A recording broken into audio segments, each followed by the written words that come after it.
We're going to start by bending our knees. Let's bend our knees and stretch tall. Back in 2015, Autism Fun Bay Area and the College of Adaptive Arts and Autism Society approached San Francisco Ballet about creating a movement or dance experience for the special needs community. Out of those conversations, we piloted a sensory friendly workshop for Nutcracker. Since then, it's only continued to grow. We've offered sensory friendly dance along workshops for Swan Lake, Cinderella, Midsummer Night's Dream.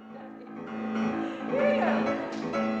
Oh, this is going to make the bear happy. Yes. We always start with a movement component. They're in the studio. They learn about the characters, about the story of the ballet. They might learn some choreography. They learn different pantomime. Beautiful. Now here come the dragonflies. The dragonflies look like little airplanes flying through the garden. Another important part of our workshops is the activity room, where participants can try on costumes, they can touch a point shoe, they can make arts and crafts, they can meet dancers, they can take pictures with their families.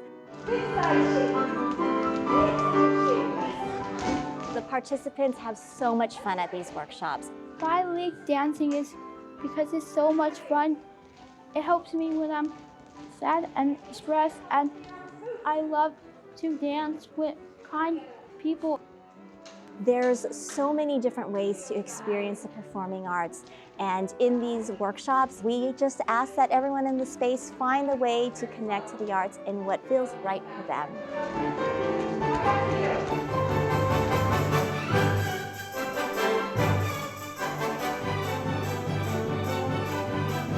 San Francisco Ballet creates art that should be and can be for everyone. And so really looking at who is in the audience and who isn't there. We realized that we wanted to make sure that ballet was accessible, welcoming.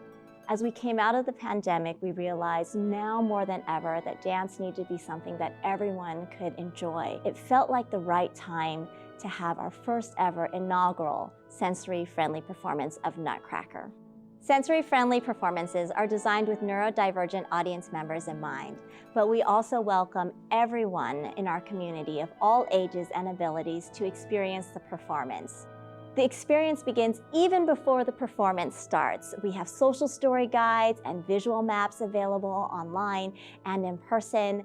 We have haptic, tactile touch tables where audience members can touch tutus, point shoes, props from Act 1. We also have meet and greet areas with characters from the ballet. There are kindness ambassadors stationed throughout the auditorium to answer any questions and assist as needed. We are distributing fidget objects out in the lobby. During the performance, we made some technical modifications to remove the startling moments of the performance. For example, we've taken away the pyrotechnics during the battle scene of the cannon. We also keep the house lights on and low throughout the entire performance. There's designated movement areas where families can dance in the back of the auditorium. We encourage people to bring noise-canceling headsets. People can vocalize, they can move in their seats, they can stand up and sit down. During the sensory-friendly performance, we add quiet spaces on each level of the auditorium so that audience members can take a break whenever they need to and then go back into the theater space. I think something like the Nutcracker is just part of families' holiday experience.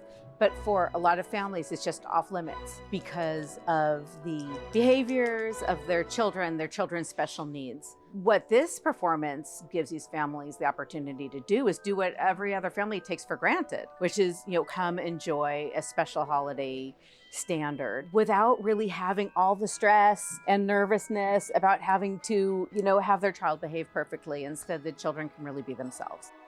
To be in the audience made me feel incredibly proud to be with an organization that would take a chance by breaking the rules of audience etiquette and opening their doors to our community who previously thought perhaps that this wasn't for them. To see audience members sitting at the edge of their seats, watching Clara run through the snow, to see them moving their arms like butterflies and dragonflies and ladybugs during the opening of Act 2. That's what makes dance and ballet so essential to life. It's sharing our joy of dance with everyone who was sitting in that auditorium that day. It was really special.